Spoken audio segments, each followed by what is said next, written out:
Welcome to Trev White Sailing, and tonight I'm going to talk about sailing and why you're not sailing. I was just sitting at the bar. I'm in Port Villa.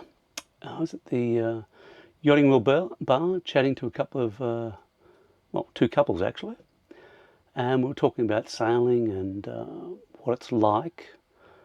And both said, "Well, I would love to go sailing." And I'm asking them, "Well, why don't you? Why don't you go sailing?"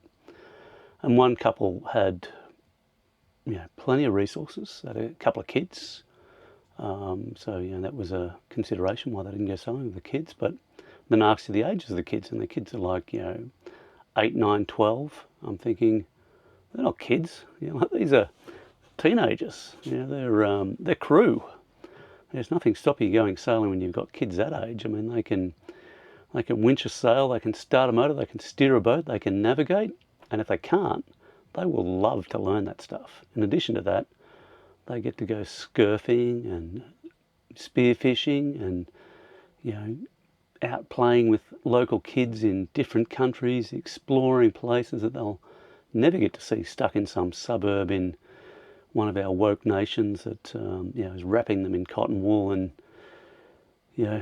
just turning them into a very soft generation. But this channel is not necessarily for the couples. It can be. I find I tend to talk to a lot of blokes, and that's probably who I'm targeting today is blokes. You're living in a country, doing a job, wishing you were sailing. What's stopping you from going sailing? If you want to do it, do it. There are plenty of reasons why you won't do it, but find some reasons why you should do it. I can give you a couple. I mean, you're not getting any younger. The longer you stay doing that same job, hating it every day, and just putting money in the bank or spending money on shit you don't need or spending money on services that you don't want. I mean, every time I'm in places like Melbourne and Sydney, I walk away feeling I've been raped by the toll department. It just blows me away how much money we piss away in our Western economies on shit we don't want or need. Registration, insurance, house insurance, there's bills, manipulated by our governments. Like, let's face it, we get screwed harder and harder. I mean, the last one I read about recently was in some states of Australia, they want to charge people for putting solar power back into the grid. It wasn't so long ago they were, screaming for people to put solar on their roofs and they would pay them for it. I mean, it seems like a bloody great thing, to get solar through the middle of the day when companies need it, and of course it creates dramas for the load. Like the oil, the gas, the coal plants, maybe one day nuclear if we're a little bit forward thinking. Our big wind energy plants. But you can't tell me in this day and age that these assholes that run these companies can't work out a method of storing that power and then giving it back to the grid later on in the day. It just blows me away. They want to charge people. Okay, I'll get over that rant. So I was just thinking, through what's stopping people from going sailing.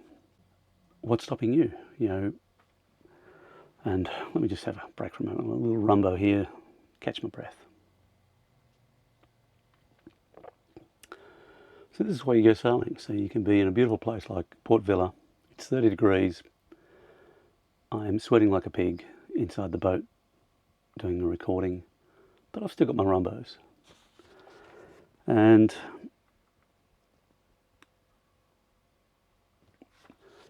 people ask me, how do you start sailing? So I think it's in your blood. It's something you want to do. And often I meet people who want to do it, or I meet people who are too old to do it and they are kicking themselves that they never did it. They worked their whole life in some job that at some point in time they probably loved, but at the end they fucking hated. And, you know, what have they got to show for their life? These days, you're not even going to get a gold watch. Be lucky if you get a card before they, boot your ass out the door. And, our employers are becoming less and less thankful of the efforts we put in. So what's stopping you from leaving and going sailing? Some people say it's money, but generally people have enough money to go sailing if they just refocus their lives. Some people are scared, and that's understandable. Sailing on the ocean, if you've never done it, can be quite daunting. But this is where you've got to gain skills. So the simplest way to do it is to start a sailing course. There's a number of Royal Yacht Association courses run in Australia and other courses run in Australia. Sign up for a competent crew course and just go and do it. It's a couple of weeks and it'll give you a good feel for whether you want to go sailing. It's really, really basic stuff. And if you like that, then go and do a skipper's course. Go and do an offshore skipper's course. By the time you finish that, you have the skills, all the skills you need to sail around the world. You don't have all the experience you need, but you have the skills, and then you can build on those skills incrementally to gain the experience. And if you're careful, you can achieve it. There's basic sailing skills. There's understanding weather, understanding tides, and and navigation, of course. You need to be able to navigate, but you get that from the skipper's course. They teach you that. They give you an introduction to weather and things, but weather is a lifelong learned skill. Like I'm always learning about weather. Everywhere I go, it changes, and I'm constantly learning. And all you've got to do is leave the bubble that is the place you're living in now, surrounded by concrete monstrosities and people that are just blinkered to the world. Get out in the ocean and open your eyes. Look at the sky. Every day you'll be blown away by what changes you see. In the morning you wake up and you'll see the clouds changing. You become observant. Throughout the day the clouds are changing, the wind direction's changing, the ocean's changing. You become observant of all these things, and they start to form a picture in your mind of what the weather's doing. And with the information you read, you learn how to navigate and predict the wind and the weather and tides, and you become a more competent sailor. And with the tools we have today, there's no excuse. We have predict wind, we have windy, we have navionics. You can navigate around the world with a mobile phone. I don't recommend it, but you can do it. What we have today is amazing. When I started sailing and learning navigation, I was still doing sextants and learning the sextants, which is quite difficult. GPS was just coming out, and we had a basic GPS, which would give you an 8-figure grid reference, and you would plot that on your chart, and then everything was done on charts and plotting. And I still carry charts. I still think they're great to have. There's a lot of detail on charts that are not on the electronic charts. And they're textile, they're nice to work with. But, sailing is not that hard. It's just chunking it down into bite-sized bits. But you've got to start with a competent crew course. If you like it, and it clicks something in your head, then go and do a skipper's course or an offshore skipper's course. At that stage, you've got the skills you need to sail around the world. It's coastal sailing. But, from coastal sailing to offshore sailing is a very small hop. Once you're 30 miles offshore, it doesn't matter whether you're 30 miles or 300 miles. It's the same. It's just in your mind how you register it. When you stop caring, it's easy. You just keep sailing and eventually you end up in another country. You leave Australia, you sail east to New Caledonia, and 5 days later you're there. You've just done an island hop. You leave Melbourne, 2 days later you're in Tasmania. You're still in Australia, of course, but you've just done a big ocean crossing. If you can do coastal sailing, you can do offshore sailing. The hops are just bigger, and then you've got to deal with customs and biosecurity and other things. But these things are not difficult. They're just a simple process, methodical again. What sort of boat should you buy? So everybody worries about what sort of boat they should buy. Now, a lot of people I talk to are single men, who want to go sailing. So what I tell people is don't buy too big a boat. Most people buy a boat that is too big for them. They think they're buying an apartment. A boat or a yacht is not an apartment. It is a yacht and a boat, and it should meet all of your needs, but nothing more. So I have a 45-foot yacht. It's older style, so it's built very strongly, or very strong. It's a aluminium boat, ketch rigged. Lots of redundancy in it. That's one of the things I like about it. It's made out of aluminium, so it's incredibly strong. And it's old, so it was built in a time when boats were built very well. At 45 foot, it's probably bigger than I need, because I tend to do a lot of solo sailing, but I also take crew. So at this length, I have enough room on board to accommodate 4 crew comfortably. Any more than that, it becomes a bit, busy, and I don't like it. But if you've got a family, well, then it's different, like 40 to 50 foot. But there's a couple of things you need to consider. Budget is one factor, but you need to factor in your needs. And I think, personally, you should buy the smallest boat that meets your needs, that you can handle comfortably, because you can always upgrade. I don't recommend it necessarily. If you can buy the boat that you want, suits your needs, meets your needs, and you can go sailing, and then you're putting your money into that boat, that's great. But if you buy a boat that's smaller and you learn to sail on it, and then you upgrade to the next boat, you can take some of the equipment from the boat you've got and move it on to the next boat. And you're developing your requirements. So a friend of mine is buying a smaller coastal trailer sailor, or a big coastal trailer sailor, a 30-footer. That's what he's planning. So he can go sailing and to gain and develop his skills.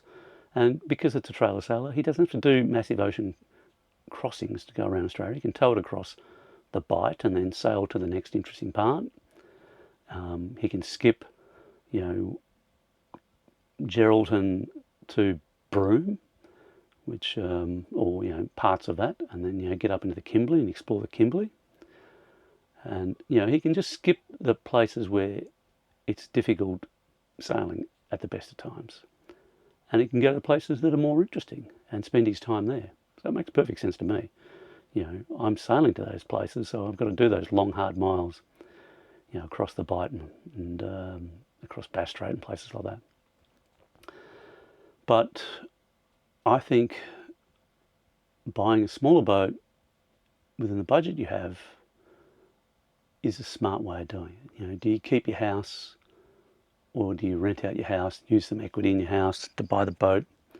I'm a fan of keeping your real estate and buying a boat you can afford, going sailing, and when you finish sailing, you sell the boat, you've still got your real estate. Some people sell up, buy an amazing boat, and then go sailing. Real estate appreciates, boats don't necessarily appreciate. In sometimes they do. During COVID, catamarans appreciated, but typically boats don't appreciate. So, you will often break even. Sometimes you lose money, sometimes you make a little bit of money, but generally, they sort of trade sideways. Houses typically in the right areas, go up, in a major city in Australia, for instance, they go up, 7 to 10% a year. So that's not too bad, year on year. At times, yes, they're flat, of course, but, your house is appreciating, your boat is just trading sideways, in my opinion. And I've owned boats for a lot of years. So I think buying a boat you can afford, keeping the real estate if you've got real estate. If you haven't got real estate, it doesn't really matter. Buying, a good boat and going sailing, if that's what you want to do, then do it. it will change your life for the better in many, many cases. If you buy a death trap that isn't seaworthy and you're pouring all your money into it, it will ruin you. So you have to do your homework. You have to get the right boat. And if you're interested in what is the right boat, then leave some comments and I can talk about different types of boats. And ask me what your situation is, and I can do a video on what boats different people are interested in. As a single person, I think 30 to 40 foot monohull is an ideal boat to go cruising. Even 30 to 35 foot is a good size. It's very manageable, easy to handle, plenty of room, very seaworthy. There's some great boats out there at very reasonable prices. You can pick some of these boats up for 20, 30 grand. And then you've just got to put a bit of new gear on them in many cases. If you've got a bigger family, 35 to 45 foot, up to 50 foot, they make some plenty of great boats. You've got lots of production boats in that size. And, yes, they're a little bit more expensive. They've got a lot more internal volume though. And if you need private spaces for kids and, guests, etc., the 40 to 45 foot is typically that production boat that has more volume and more private cabins, etc. But you don't need that. Like I was recently in Fiji, and I watched a guy come in on an old boat. It was like a 30-foot boat, and his kid's little boy, he's probably about 7 years old, he's standing on the bow as they're coming into Savu Savu, and this boat had a hard life. It looked like it had been hand painted and didn't have a lot on it. And he pulled up in the marina in the middle of town and he's doing some work on it. But they were happy as, they were loving life. They were sailing around the Pacific on a boat that probably cost 10 grand if you were lucky. And yes, they were repairing it. They had plenty of repairs, and it was a bit of an ugly duckling. It certainly wasn't going to win any prizes for the best boat award. But they're still out there sailing, and they're parked next to a $400,000, Jeanneau, which is a beautiful boat. But they're still having beers with the guys next door, sitting on their boat, and kids still out having fun, exploring, running around, paddling up and down the river and meeting the kids and living life and having amazing experiences. And that struck me that it doesn't matter the cost of the boat, as long as it's seaworthy and it's capable of taking you where you want, then that's all that's important. And that's why you don't need the biggest boat. You just need the right boat. And, if you're all living in that space and you're comfortable in that space, and, it's what an amazing bonding experience for a family, just to have that close connection. And at times, you're going to want to kill each other, and, you just have to starburst when you hit town. Everybody goes and gets some space. But, when you're in the ocean sailing, you don't need all that space. You're sailing along and you're all doing a job. You've all got a routine that you're following. Some people are cooking more than others. Some people are manning watches more than others. Some people are fixing things more than others. But it's a routine that you set, day after day after day. It's a routine you get into. Kids are doing schoolwork. The mum and dad are navigating, and they're doing weather checks, and they're managing their progress and just managing the boat. So everybody has jobs that they need to do. So you don't need a big boat when you're sailing. And sometimes it's a disadvantage to have a big, some bigger boats are not very comfortable in a rough seaway, whereas a smaller boat, which is, well, not necessarily smaller, but, older style, less cabins and all that, they can be more comfortable in a rough seaway. They're just designed for, rougher weather.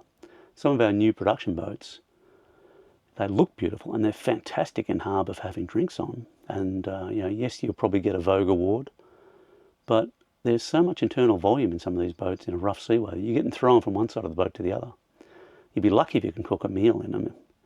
And trying to find a handhold to hang on to when you're getting tossed around in, 5 or 6 metre seas, it's a real challenge. So some of the older style boats, which are more affordable, are better heavy weather boats. The beautiful new production boats, they're better in harbour for drinking piss on. But That's what I say, buy a boat which is suitable for your needs and that you can afford, and just go sailing and enjoy life, and don't break the bank doing it. You know, you can spend your money on places when you get there. You can spend your money on experiences. You don't need to have the flashiest boat in the world. And if you can preserve your real estate or your shares and still have the boat, then you get the best of both worlds. Your boat will maintain its value generally, and when you finish sailing, you can offload it. And in many cases, like as an Australian, it's common to buy a boat in the US and then sail it across the Pacific and then sell it in Australia. It's not a bad strategy. You know, if you can pick up the right boat in the US, give it a clean up, sail it across, you know, what is some of the world's best cruising grounds over a 6-month period, get home, clean it up, and then sell it to the next person who wants to go off and sail across Asia, it's a good deal. And many, many people do that. And some people, you know, they get to Australia and then they want to just go sailing and continue on. But everybody's got a different strategy. I'm just trying to help people realise that sailing, you don't need to spend $500,000 on a boat. You can. And if you've got plenty of money, it doesn't matter what you spend. You know, buy the boat that you love. But often, even if you've got unlimited funds, you know, buying the most expensive boat won't make you happy. It will, in some cases, it will, you know, just cause you grief because it's too big. I met so many people have bought boats that are too big for their needs, and all they're doing is fixing shit on a big boat. You know, just constantly going around fixing toilets and showers and multiple motors, and you know, like it just doesn't stop. So buying a more comfortable, smaller boat which meets their sailing needs as opposed to their ego might be a better thing to do. And that's why I think it's crucial to go and do, you know, your sailing courses and even try and sail on other boats. Try and get a feel for different boats, you know, monohulls and catamarans. And you don't need a catamaran. You know, like if you want a catamaran, you love the style, then yeah, go and buy one. Got a big family, catamarans are fantastic. You like entertaining, catamarans are awesome. But if you want to just go sailing, you know, why spend an extra couple of $100,000 to buy a catamaran when a monohull for maybe a third of the price will get you out there, get you sailing, and often they're more comfortable in a rough seaway. So yeah, there's pros and cons for all different types of boats. But I've gone through it, and if you're interested and you want a bit more information, yeah, hit me up in the comments. I guess the next thing is have a dream, have a vision of what you want, but start small. You know, you don't need to sail across the Pacific on day one of owning a boat. You're not going to. It's just not viable. You don't have the skills. You will die. So I read stories and I hear stories of people who bought a boat. They bought a magazine or a couple of books on sailing and off they went.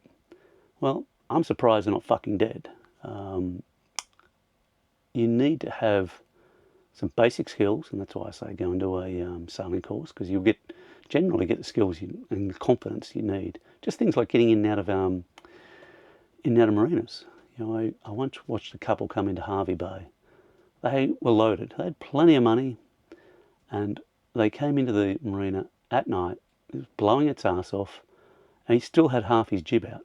And it was on a big boat. It was on a big hunter, and it had a bow thruster, and that thing was screaming its tits off as this couple tried to get into the berth. And I'm still amazed that they didn't take out every other boat along the Pens. You know, it was incredibly punishing to watch. You know, like myself and a few other guys raced out, and we're grabbing lines and we're putting out fenders. And you know, this guy's protected inside a little cocooned capsule with, you know, PVC covers down, and his wife, you know, is up on the front deck, trying to do the best she can, and you know, this is a power couple. You know, they got lawyers and companies and other things, and they had loads of money, but they had no skill, and the things they were doing were fundamental lack of experience. It was just flawed thinking. They didn't spend the time outside the harbour to prepare the boat to come into the harbour. coming in at night into a harbour you've never been into is difficult at the best. And if it's blowing its arse off, they could have just anchored out there, and they would have been much safer for them. But I understand, wanting to come in, that's okay. But at least, wind up your jib, open up your cover so you can see and hear what's going on, and you can react to things and move quickly. Put all your fenders out so you protect other people's boats. Just because you've got plenty of money doesn't mean you have to be a rich arsehole and damage other people's boats. Putting out loads of fenders, protect your boat, protect other people's boats, and save a lot of time and effort on all the legal bullshit and insurance company, dramas from damaging people's boats. A bit of common courtesy. But this is experience. So, dream big, start small. Just do small hops. Learn slowly. Go do day sailing. Do sailing in good weather. Learn to get in and out of the pen safely and competently.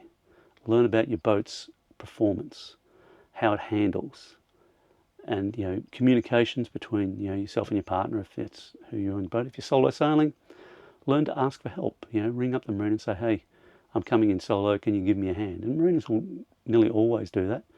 They go out of their way to help people who are solo sailing. And if you can't do that, then don't come in. Just hang out there. Throw a pick down, or just wait in a safe spot for the wind to improve. Once you've got day sailing sorted out, start doing some overnight passages. Once you've got overnight passages sorted out, do longer 2-day, 3-day passages. Once you've got that sorted out, then you're ready to pretty much go offshore. It's not difficult. It's just dream big, start small. It's important that people gain experience. Learn to anchor in all types of bottom types.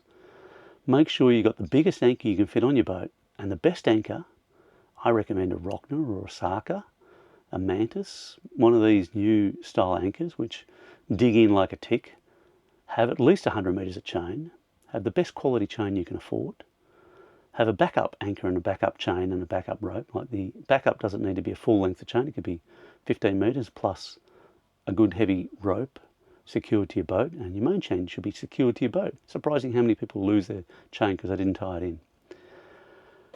But learn all about how to anchor. Learn about the tides. Learn about currents. Learn about the weather. Once you gain these skills, then you have the confidence to go offshore, to sail to another country, to plot the weather and come in when the weather's good, when the tides are suiting you.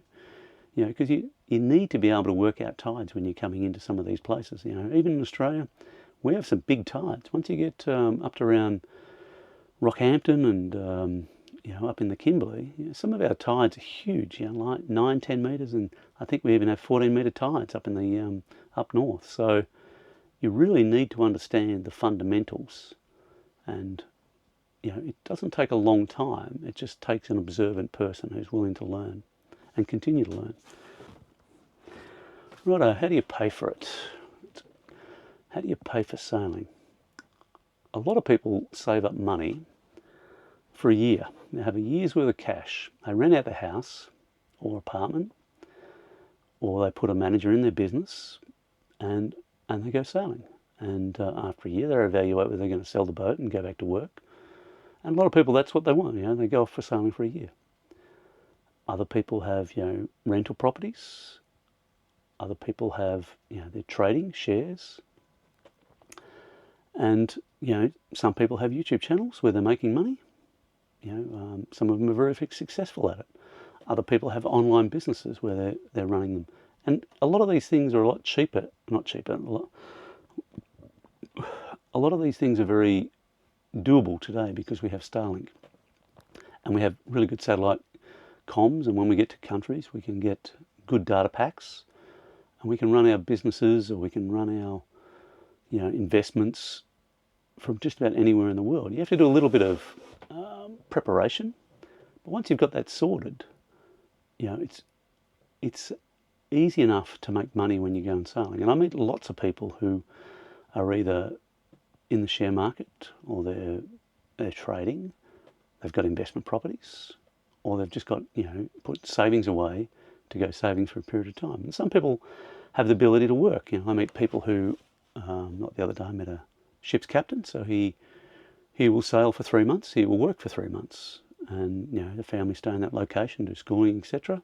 They come back and then they move on and go sailing again for 3 months. So everybody has their way of doing it. I've met commercial divers who flew in, flew out from locations, oil rig workers, miners, did longer contracts. It's quite common to see people who put savings away, and I think that's quite reasonable as well. So you just have to prepare and plan. I mean, I think if you're a young couple and you're right into social media and you've got a good story to tell, and your missus looks great in a G-string, YouTube is your friend. I see plenty of YouTube channels out there making good money, but in my opinion, it's typically some chick who looks pretty damn hot in a G-string and the channel becomes successful. Some old guy wearing a Tusker t-shirt talking about how to go sailing, probably not going to make as much money. But hey, I need to do something with my nights anyway. Sailing is not as expensive as living in the burbs. When you're sailing, you have pretty much set costs. You've got cost of fuel, cost of food, insurance, if you, depending on what type of insurance you have. You have set maintenance costs. So typically your boat needs to come out of the water once a year or every couple of years. Some people can squeeze it to 3 years. And then you've got to do anti-fouling, etc. So we have set costs, and some people can run a boat for as little as about 10 grand a year. I'm not that frugal, and I don't particularly want to be, but it's achievable. If you stay out of marinas and in anchorages, which, to be perfectly honest, is where most of us enjoy being anyway, is in an anchorage as opposed to being in a marina and stuck in town and surrounded by the city and concrete, then you're not paying, or generally you're not paying. Some places you still pay for anchoring, but it's a lot less. And your set costs for a boat like mine, it's probably 3 grand a year for anti-foul and haul out, depending on where I go and how long I stay on the hard. I probably spend about 5 grand a year on fuel. Food, it varies a lot, like 10 grand a year on food. Booze, well, you could probably double that. But then there's insurance, and so there's a number of costs. But what I'm not paying for is I'm not paying for registrations, car insurances. I'm not paying for toll fees. I'm not paying for school fees. I'm not paying for all the bullshit little things that creep up in life. I'm not paying for the electricity and gas that keeps going up every month in Australia. I have solar panels on my boats, I have a generator, and I have a motor. I work out that I spend about $20 a week on my generator for fuel, and that's if there's no sun. If it's plenty of sun, I'm not spending anything. So $20 a week on fuel is what I sort of budget for. It's not too bad.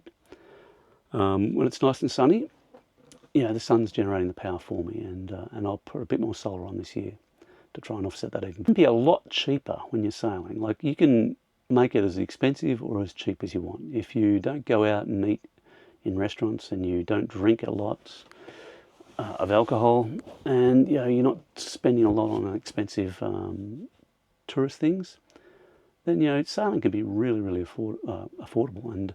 But sailing is also about gaining experiences and travelling. And like, I went to Tanna Island, and I spent about $70 on a four-wheel drive tour of the island, because there was 4 of us. We split the four-wheel drive, and then the volcano was another, what was that, 8,000 baht tour. It was probably about $120 Australian, which is about $60 American. And then went to the Blue Cave, which is 2,000 baht, so it's $30. It's not a huge amount of money, and Yeah, my trip from New Zealand to Tana Island, I used 60 litres of diesel. That's all I used, and probably 20 litres of petrol. So it's not a lot of fuel. I had a pretty good run. I didn't need to motor a lot. Did a little bit of motoring through some light periods, but not a lot. And that's one of the benefits of having a yacht, because you're sailing. You're not using fuel. And once you get your solar sorted out, and you've got all your wind, and I'm a fan of solar over wind, by the way. But once you've got that sorted out, you're not spending a lot on fuel. And if you've got a wind vane self-steering system, you're using even less on your power needs. So normally a decent size autopilot's probably using about 100 or 120 amps a day of power. A wind vane is using nothing. So you've got to do a bit of research on how to make it economical for yourself. But there's people were sailing around the world with boats with wind vanes and oil lamps and tiny little batteries for hundreds of years, thousands of years. People have been sailing around the world with no power, no batteries on their boats. And these days, we've got massive lithium battery banks.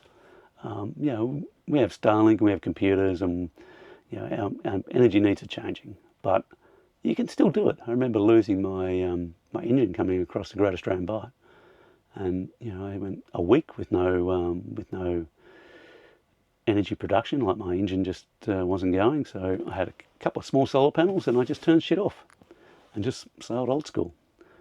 I had a couple of lights on at night, and that was about it. And it still got there. So you just got to manage your needs, and but your costs are a lot less when you're sailing. So what you spend now in your current life, you can spend a lot less sailing. I mean, you can spend a lot more as well. I mean, I watch people come in, and they're just splurging. They're spending money like a drunken fool. That's okay. That's what they want to do. If they want to gain all these different experiences, that's fine. I like to have a couple of nice dinners. I like to get a decent hamburger somewhere, have a few beers, meet people, get into a couple of tours. But I don't tend to go over the top. I like to walk around a lot and see things. And, I don't tend to get a lot of hire cars. I might hire a car for a day or two, but I tend to hire drivers. I prefer to just hire a car with a driver, which I think works out about the same as a hire car. I get better value for money, in my opinion. And I can just kick back and enjoy the tour, as opposed to driving in a place where I'm not familiar with. So you just got to work out what's right for you. But sailing can be quite affordable.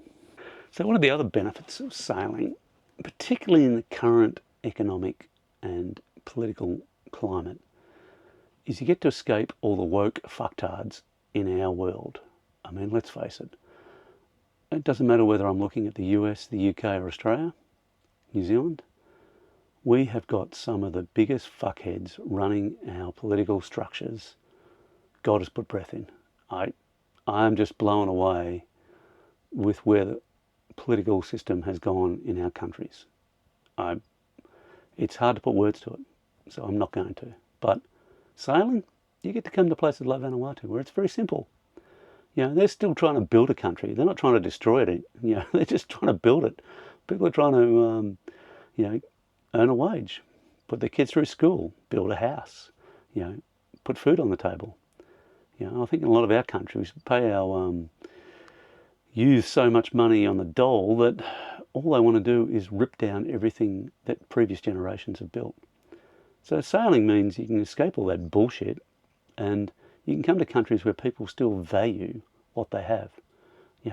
They love their countries. Like, I love being in Vanuatu. They are so patriotic.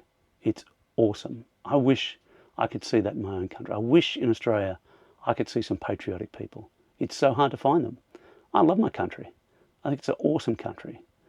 I spent many years in the military, defending my country because I think it's worth defending. The people who run it, I don't think they're worth pissing on. But my country, it's worth fighting for. But going sailing, I get to see people who still think like that, and who love their countries and who enjoy life, and they're not down and depressed about every little thing, and they're just happy to be alive, and they're happy to build a life, and happy to have enough money to put their kids into school and give them an education. It's awesome being around people who are so positive. Going back to Australia is like being kicked in the nuts sometimes. So there are so many really challenged people. So that's one of the benefits of sailing. Okay, life is short. You only have so many heartbeats left. That's why I'm sailing. I woke up one day and I realised I hadn't sailed around the Pacific, and I wanted to do that. It's one of the things I had on my bucket list for a very long time. I had some challenges in life that prevented me from sailing across the Pacific 20 years ago, but I'm doing it now because it's what I want to do. It's an experience that I really want. I want to sail in these places where ancient explorers once sailed and discovered new lands. I'm not discovering them, but I'm experiencing them, which I think is amazing and awesome. And if I don't do it now, in 10 or 20 years, I may not be able to do it. I won't be able to do it. I'm getting older.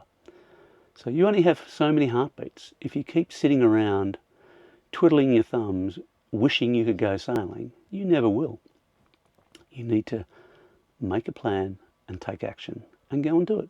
It's not that hard. Sailing is achievable. I see young boys and girls, like some of these kids are not much older than, like they're late teens. They buy a cheap boat and they go sailing. I mean, I love, the stupidity of youth. They just go and do shit. It's like when I bought my first boat. I bought a boat in Southport in the Gold Coast, and I had not that much excitement. I'd done a competent crew course, but I could navigate and other things, and I went off and I sailed 8 weeks back to Perth. Now, I learned a lot about sailing in 8 weeks. I had some very, very close calls where I nearly rode off the yacht. I got caught in some massive storms, massive, massive storms, because I sailed around the bottom of Australia. But I learned a lot, and by the time I got back to Perth, I could sail. I was fucking good at it. I'd broken the boom, I'd taught some sails, I'd, destroyed the autopilot, but I'd gained some real skills.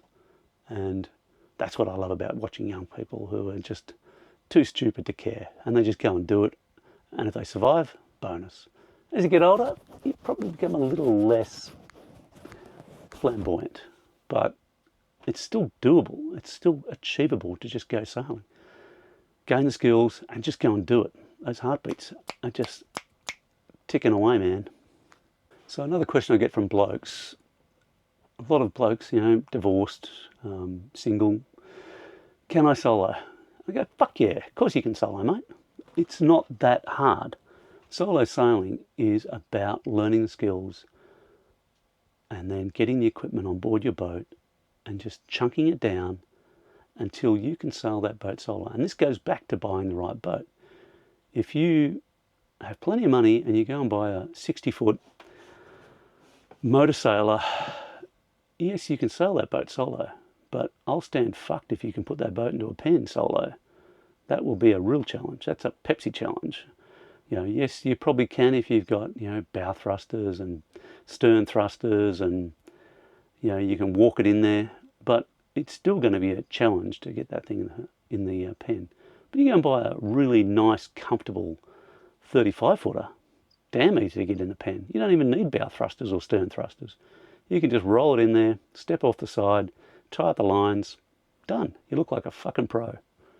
And that's the difference between buying a boat that suits your ego and buying a boat that suits, the outcome that you want, which is to be able to sail by yourself. Or maybe you don't want to sail by yourself. I don't. I like sailing with other people. But I do sail by myself because I still enjoy it, and out of necessity I do it. If I've got people I enjoy sailing with, I would rather sail with people who are good company, and you can have a chat and a laugh. But if I don't have people around, then I just go sailing, and I have my boat rigged up to sail. Like it's a difficult boat to get in and out of Pen by itself. It doesn't reverse very well. It walks to port incredibly hard when you put it in reverse. You know, it hasn't had thrusters, so I've got to put it into a pen, and I generally ask for someone to give me a hand when I'm tying up. You know, it carries a bit of windage because it's a ketch. It's not the easiest boat to put in and out of Pen. I still get it in there, you know, most of the time without any problems, because I put out a shitload of fenders, so I protect other people's boats. I have respect for other people's boats and the time and money they've put into their boats. I don't want to go and damage their boats. I don't want to damage my boat. But, you know, truth be told, I would be better on a 35-footer. It would be an easier boat to handle and get it out of Pen. Or if this boat had thrusters, it would be easier to manage. You know, a 50-foot with thrusters, yeah, it's probably an easier boat. But a big 50-foot, like a high freeboard, you know, that boat is also going to be difficult because on a blowy day, it's going to be difficult to get in and out of the Pen.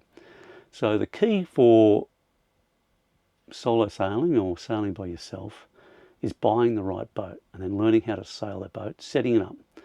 You know, having a bow thruster is handy. It's not essential, but it's handy depending on the size of the boat. If it's over 35 foot, definitely over 40 foot, you know, it's desirable. It's not essential, desirable. If you've got a full keel boat, you probably don't need it. If you've got a modified fin keel, it could be handy.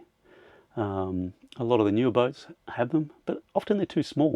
And this is the thing, people don't learn how to sail their boat or how to, you know, put their boat into a pen.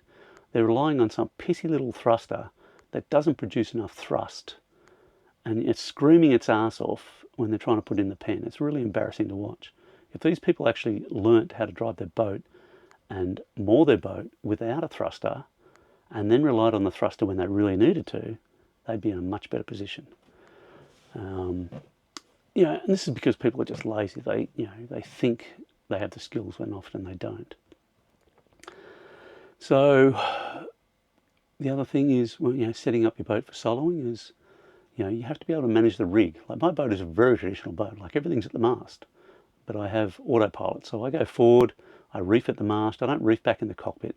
You know, it would be better at the cockpit because soloing, I could do it all in the cockpit, but I still like it at the mast because I don't have to worry about lines getting caught, and it suits me. But it means I've got to leave the cockpit, move along the decks in sometimes horrific conditions.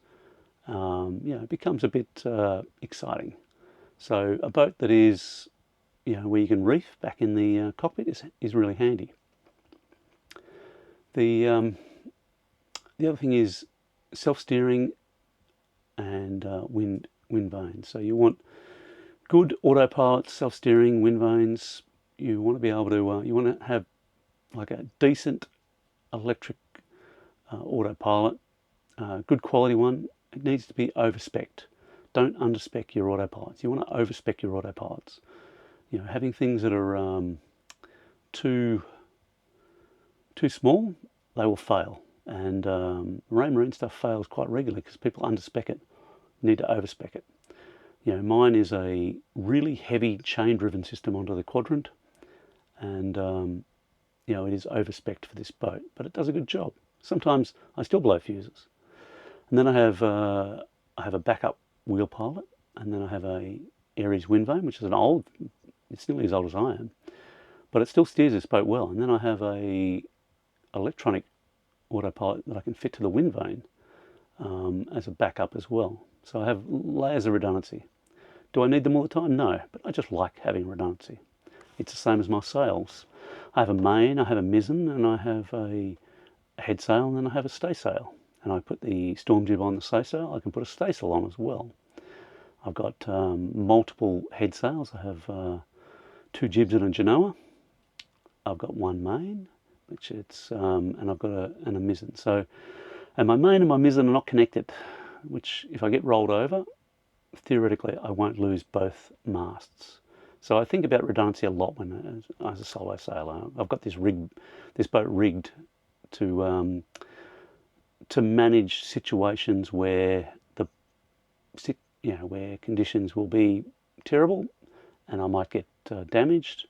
I have just layers and layers of redundancy. I think that's how you have to think as a solo sailor. But it's been a gradual process. I've been sailing for many, many years. And you don't have to start this way. You can start small, incrementally, and build your experience. But a good autopilot is essential. And the right boat is very, very desirable. So I'll leave you with that. If you have questions about, how to go sailing, where to go sailing, what's the right boat, how do you set up for solo sailing, leave it in the comments. Happy to chat about things. I don't think I'm an expert, but I've been sailing for nearly 30 years. I've owned a few boats. I've done a lot of sea miles. I've done a lot of stupid sailing. You can check out my website. It's not, it's not the most in-depth website in the world, but I cover a few topics like solo sailing and anchors and places I visit. Got a few other videos out there on different things like mooring and picking up a mooring as a solo sailor, anchoring as a solo sailor, the technique and the process I go through. So they're worth watching. And if you like this chat, then leave me a thumbs up. Definitely leave a comment. I'm keen to know what you want to know. It helps me talk about things that are relevant to people who are watching this channel.